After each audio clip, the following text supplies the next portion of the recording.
According to Webster's online dictionary, a serial killer is defined as someone who murders more than three victims one at a time in a relatively short interval.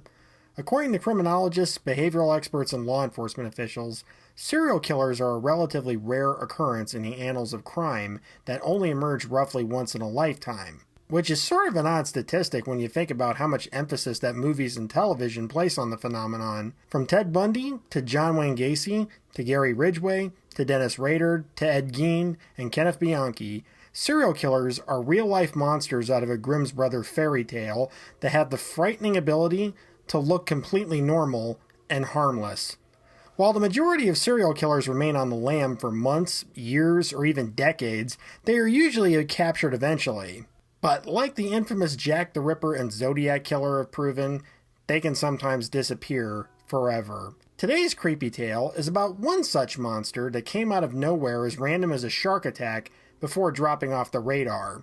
His crimes were heinous, perpetrated on a large cross-section of his community's population, and yet are mostly forgotten. This killer is referred to as the Stone Man. The time was June of 1989. The place was Calcutta.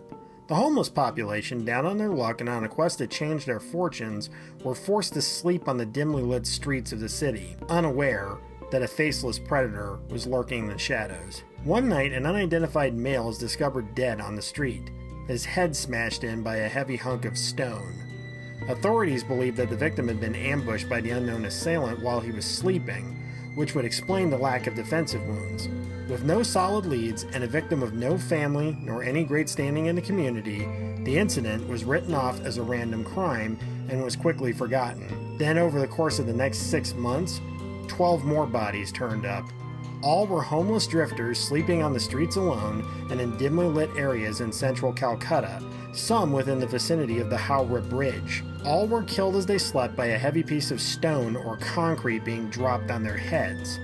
While no eyewitnesses ever came forward to identify the killer, police speculated that the suspect had to be someone tall and in possession of great physical strength to pull off the murders.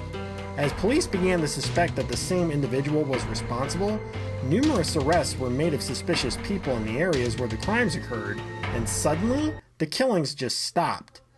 But due to a lack of incriminating evidence, any and all people arrested for the crimes were released, and the Stone Man case stalled. But then the Calcutta police heard about a similar series of murders that happened in Bombay over 4 years earlier. Beginning in 1985, unidentified homeless indigents began turning up dead in the neighborhood of Sion and around the King's Circle railway station. Each victim had been murdered in the same fashion as the Calcutta murders, all of their heads being crushed with a heavy piece of stone as they slept. Police didn't suspect that the deaths were connected until the 6th victim turned up, and once again, there wasn't a great abundance of leads to follow. But there was one witness of these attacks, a young homeless waiter who narrowly survived the Stone Man attack and reported the incident to the police. But because the area had been poorly lit, he couldn't identify the assailant. 12 victims would be found in total by the time the killings stopped in 1988. Once again, no suspects could be found, and like the Calcutta murder spree in '89, the crimes are still considered unsolved. Once again, it seemed to be a dead end, until deja vu struck again 20 years later. In the city of Guwahati in 2009, 10 bodies turned up on the streets.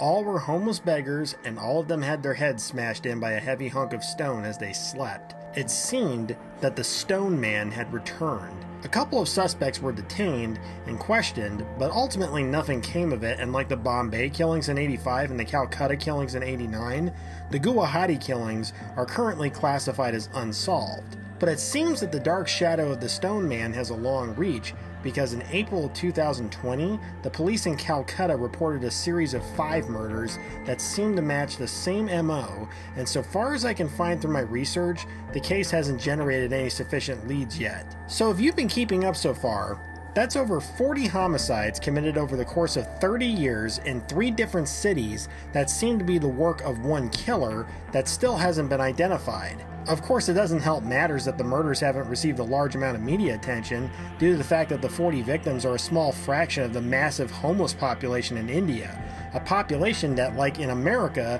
doesn't generate a lot of sympathy or support. So what is left to take away from the story of the Stone Man? While it's highly unlikely that he, she, or they will be identified anytime soon, there are still many poignant questions to ponder. Why does the Stone Man kill? Why does he choose his victims from the homeless? Is he a deranged sadist killing for pleasure? Is he killing to fulfill some irrational mission for a perceived higher power? Were all the killings simply committed by a series of copycat killers?